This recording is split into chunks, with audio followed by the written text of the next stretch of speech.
자, 날씨가 너무 쌀쌀합니다. 이 쌀쌀한 날씨에 토토나 프로토 제대로 적중을 해가지고 저의 마음을 푸근하게 해주면 얼마나 좋을까요?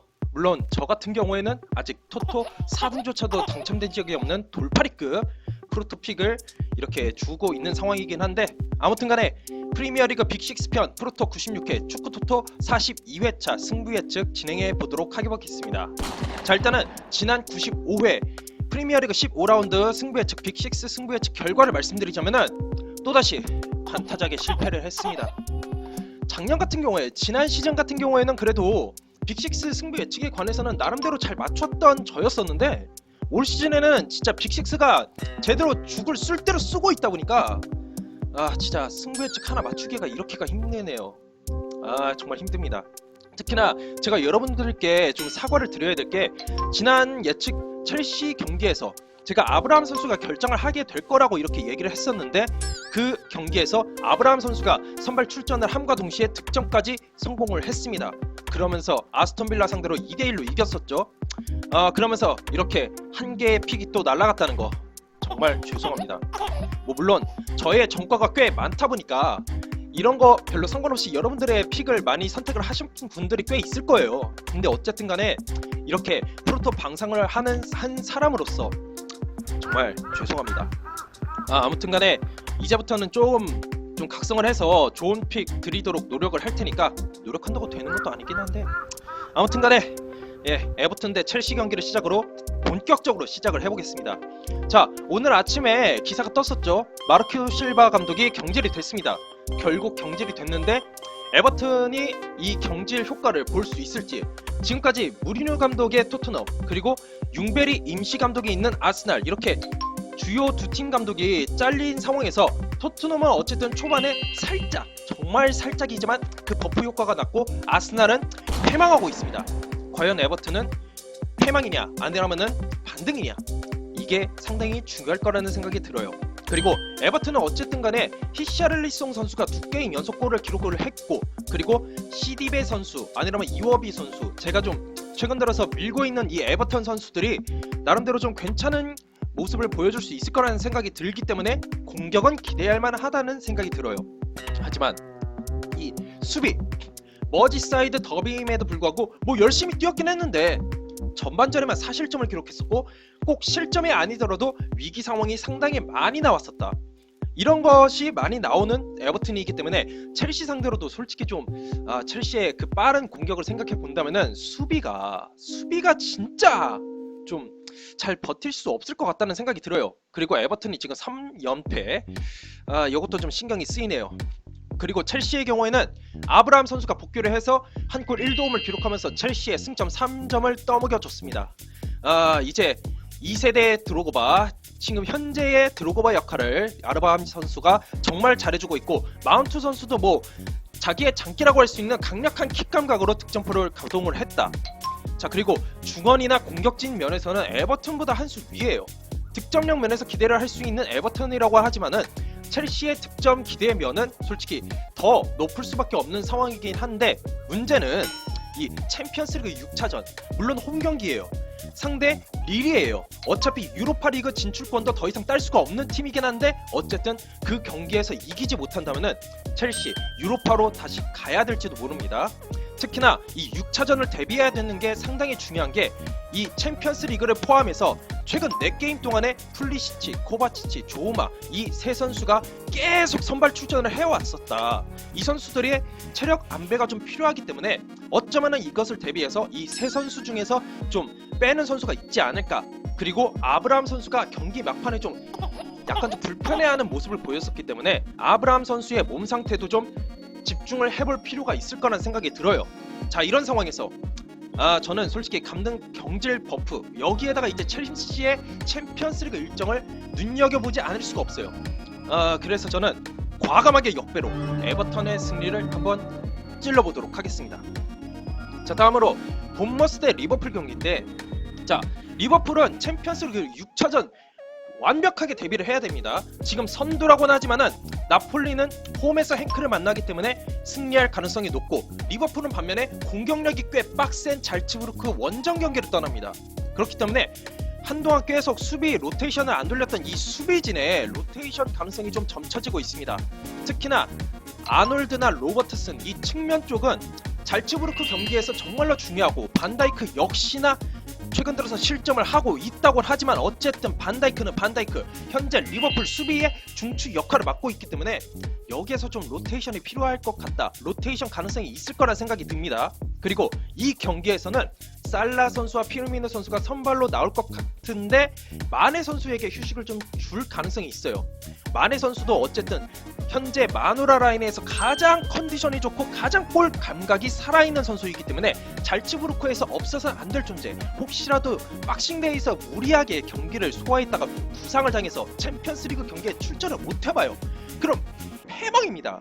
지금 살라 선수 결정력 그렇게 좋지 않고 피르미노 선수도 올 시즌에 약간 좀 기복 있는 모습을 보여주고 있다 보니까 마네 선수 휴식 줄 거란 생각이 들고 대신에 샤키리 선수가 복귀전에서 득점에 성공을 했고 오랜만에 선발 출전한 오리기 선수도 2골을 터뜨리면서 좋은 모습을 보여줬다.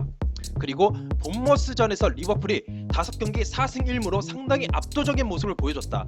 특히나 본머스는 팀의 주포 역할을 해왔었던 조슈아 킹 선수가 이번 경기에서도 아마 결장하지 않을까. 그리고 무엇보다도 리버풀을 상대로 본머스가 최근 4게임에서 4연패에 무득점을 거둔 거, 이 전과를 생각해본다면 저는 과감하게 아무리 챔피언스리그 일정 로테이션을 돌린다 할지라도 리버풀의 승리를 예측해볼 수 있을 거란 생각이 들어요. 자, 다음으로 토트넘 대 벌리 경기인데 토트넘은 지금 무리뉴 감독이 왔음에도 불구하고 수비가 전혀 해결이 안 되고 있습니다.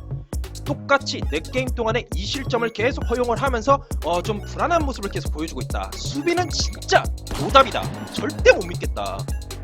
그리고 그나마 다행이라면은 챔피언스리그 6차전 경기 절대 신경 쓸 필요가 없다는 거.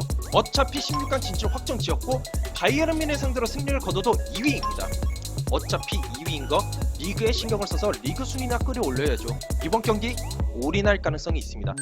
자, 그리고 번리와의 홈경기 5경기에서 최근에 4승 1무, 리버풀과 마찬가지로 상대팀 상대로 상당히 좋은 모습을 보여주고 있기 때문에 대신에 토트넘이 이 4승 중에서 3게임이 한 점차 승리라는 걸로 알고 있습니다. 그렇기 때문에 뭐 어쨌든 간에 번리 상대로 최근 홈에서 좋은 모습 이번에도 기대할 수 있을지 살짝 좀 지켜볼 만합니다. 자, 번리의 경우 번리는 지금 원정 성적 1승밖에 거두지 못하고 있는데 그 1승이 꼴찌 와포드 상대로 3대0 승리, 그게 다예요. 솔직히 요즘 중위권 프리미어리그 중위권의 대세는 원정 잼병, 원정 맥주병이죠. 예. 그렇기 때문에 번리의 입장에서는 이 원정 경기에서 9골 중 6골을 넣은 우드와 반스 선수의 활약이 정말로 절실하다는 생각이 들어요. 특히나 이 팀은 세트피스 통해서도 우드와 반스의 역할이 꽤 비중이 크기 때문에 이 두 선수의 활약 여부에 따라서 토트넘을 잡느냐 아니면 무승부라도 거두느냐 아니라면 그냥 떡락하느냐가 결정될 것 같아요. 무엇보다도 토트넘의 수비가 진짜 쉐시잖아요. 진짜 쉐시니까 솔직히 세트피스로 득점을 많이 하는 번리의 입장에서는 이 세트피스를 통해서 득점을 한번 노려볼만 하다는 생각이 들어요. 이런 상황에서 저는 토트넘의 수비진을 절대 신뢰할 수가 없다. 토트넘의 수비 이제는 기대도차도 들지 않는다. 그렇기 때문에 홈경기 상대전적 우위임에도 불구하고 저는 무승부를 예측해 보도록 하겠습니다. 자, 그리고 빅6 경기 중에서 아스날 경기가 다음 주 화요일에 있기 때문에 프로토 97회에 아스날 경기가 뜰 거예요. 그렇기 때문에 빅6 경기 여기서 맞춰야 되는 상황인데 이대로 끝내면은 좀 아쉬우니까 올 시즌 새로운 빅6 다시 빅6로 올라선 레스터의 경기를 한번 또 예측을 해보도록 하겠습니다. 자, 일단 레스터 현재 7연승, 바디 선수도 7게임 연속 득점으로 레스터의 이 분위기를 이끌어주고 있다. 거기다가 경기 막판까지 아무리 리드를 하고 있다 할지라도 공격을 절대 늦추지 않는다. 특히나 기회가 왔다 무조건 빡세게 몰아붙여서 득점에 결국 성공을 한다. 이 레스터의 동화의 가장 큰 장점이라고 볼 수 있는 것은 역시 경기 막판까지의 빡센 공격력이 아닐까라는 생각이 들어요. 자, 그리고 첼시 경기를 제가 하이라이트 영상을 보니까 아스톤의 수비진이 정말 이 레스터의 빠른 공격에 전혀 대처를 할 수 없을 것 같다는 생각이 들어요. 많이 고전할 것이고 진짜 골키퍼의 선방 아니면 골포스트를 맞추지 않는 이상 레스터에게 필패할 가능성이 상당히 높을 거라는 생각이 들어요. 대신에 레스터의 연승이 슬슬 끊길 타이밍이 되지 않았을까?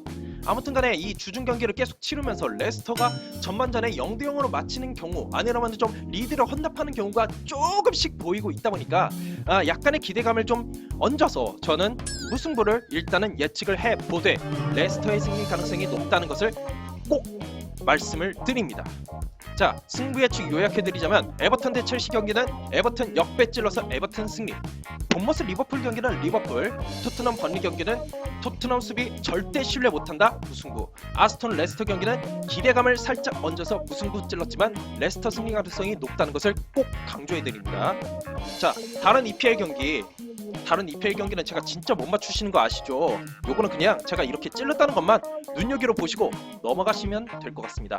와포드 크리스탈 경기는 크리스탈이 최근 연승을 거두고 있다곤 하지만 저는 아직까지도 크리스탈을 중위권 팀들 중에서 빡센 팀, 강팀이라고 생각을 하지 않기 때문에, 물론 와포드가 홈에서 무승입니다. 이거는 꼭 알아두셔야 되는데, 와포드가 홈에서 무승이기 때문에 저는 오히려 와포드가 이번에 홈에서 승리할 타이밍이 되지 않았을까 라는 생각으로 와포드 승리 역배로 찔러보고, 뉴캐슬 사우스햄프턴도 최근 분위기가 괜찮습니다. 연승 가도 달리고 있고 득점력도 꽤 괜찮게 나오고 있고, 하지만 뉴캐슬의 홈을 좀 더 믿고 싶습니다. 뉴캐슬 승리 예측해보고, 노리치 셰필드 경기는 셰필드가 지난 경기 내용이 그렇게 안 좋았던 건 아니에요. 하지만 이 박싱 데이에서의 이 셰필드의 그 한계, 셰필드가 그렇게 선수층이 두텁지 않다 보니까 슬슬 체력적인 한계가 나타날 것이고, 노리치가 아무리 수비적으로 정말 불안한 면이 없지 않아 있지만 노리치의 득점력이 조금은 좀 살아나고 있다는 생각이 들어서 무승부 한번 찔러봅니다. 그리고 브라이튼 울버햄튼 경기는 브라이튼이 이길 수 있었던 이유, 아스날이 진짜 못했다, 졸라 못했다. 그렇기 때문에 저는 울버햄튼의 공격력이 더 좋다는 것에 한 표를 들여서 이번에도 울버햄튼을 한번 선택을 해봤습니다. 자, 그리고 맨시티 맨유 경기 제가 영상을 미리 올려놨으니까 맨체스터 더비 프리뷰 영상, 이 영상을 참고하셔가지고 여러분들이 좋은 선택을 하셨으면 좋겠습니다. 이상으로 영상을 마치도록 하겠고, 제 영상이 마음에 드시는 분들은 구독과 좋아요를 꼭꼭 눌러주시길 바라겠습니다. 감사합니다.